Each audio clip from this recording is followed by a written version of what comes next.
Hi everyone, it's Kino here. Welcome to this Ashtanga build-up class. We're going to look at building up Kurmasana and Supta Kurmasana. This is kind of a really peak gateway pose of the Ashtanga Yoga primary series.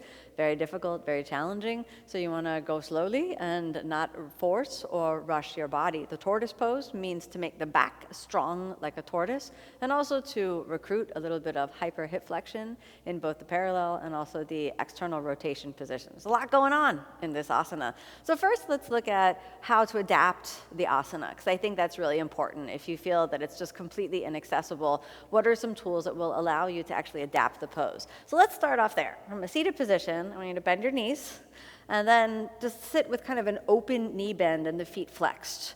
And so this is our kind of first option when we're working with Kurmasana. We want to press a little into the heels, and then when you exhale, you take the hands down and reach the kind of right angle of the thumb and the index finger behind the heel. When the elbows touch the ground, you know that you might be able to go just a little bit deeper in your forward fold element. But so this is an option. This itself can be a good variation of Kurmasana. So if you're encountering any shoulder issues, pressure in your collarbone, even too much pressure in the lower back, either with the straight elbows if we're looking to brace and support, or with the bent elbows if we're looking to try to stretch and go a little bit deeper, we can use this as an adaptation of Kurmasana.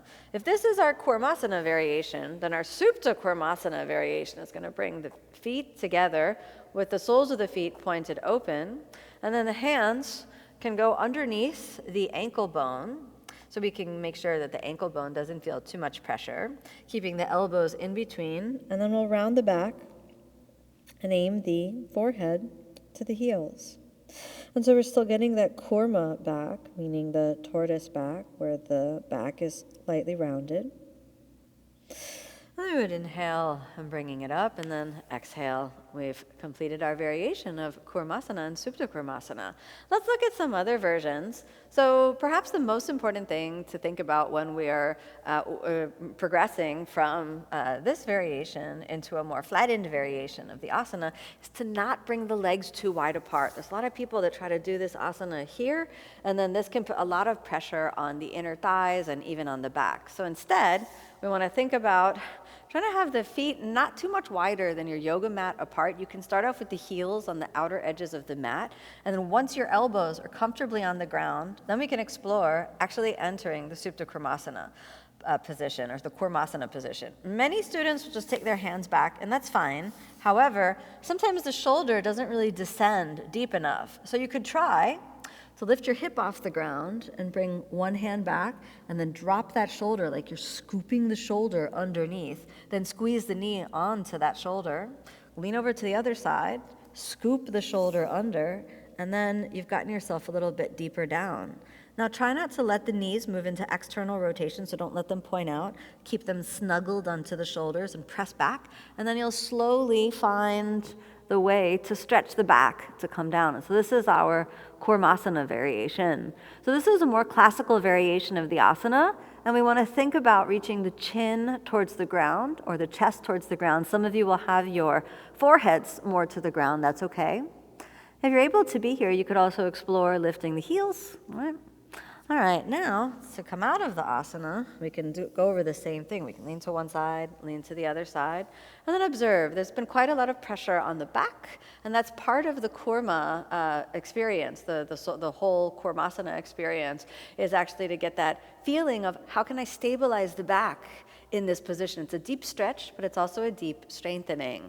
So now let's look at the Supta Kurmasana. So if you're by yourself and you don't have a teacher to help you, sometimes using a block and a strap can be really beneficial when transitioning from Kurmasana to Supta Kurmasana. So you can take the strap and get it in place. You can place the feet up on the block.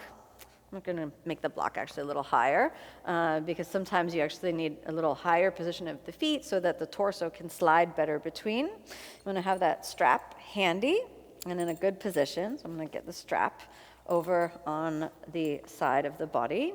Now the first test here is, are you comfortable in this position? If not, then maybe even just bending a little forward from here is enough.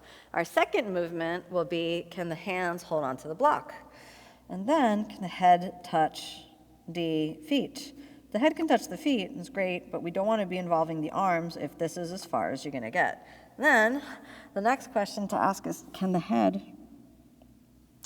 snuggle itself all the way under the feet, right? And if that's the case, you might be prepared now to look at what the hands want to do. So we want to take the shoulders an internal rotation, and then thinking about the hands reaching for each other around the back. We'll use the strap so it won't place that much pressure on the collarbone and also on the demand of the shoulders. So when you go down, you can't just reach around from here. We're going to lift, slide, put it down, lift. It's a little more tricky on this side. Slide, put it down. Reach the head under, find that strap, and then you have to do a little lasso action, and then we'll hold the hands. We're giving a little pressure back, so the shoulders press back, and the feet, and you can see the feet are really close to being behind the head. You could cross your toes or reach the heels towards each other. This is a good way to work on the posture. Let's release and bring the hands through and come on in. All right, there's a little descent. I hope you could still hear me when I was in the sleeping tortoise position. So we got to wake that tortoise up. Now, let's bring the feet off. So we usually take back our legs to Bakasana position after that. So let's look at that. How do we take back our legs to Bakasana position?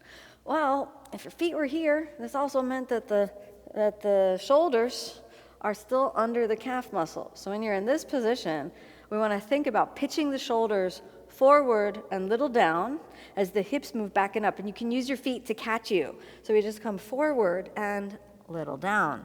Now, if you've been practicing primary series, you know that this looks very much like our previous pose, the one that precedes this, which is Bhuja Pidasana.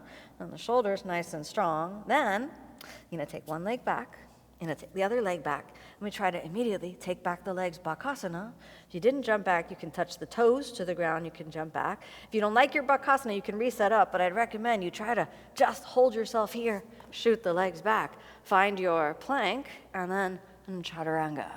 When you inhale upward facing, after all those forward folds, sometimes your back needs a moment, so you can just let it be there for a moment, and then exhale, downward facing. All right, let's come on forward. And then return to seated.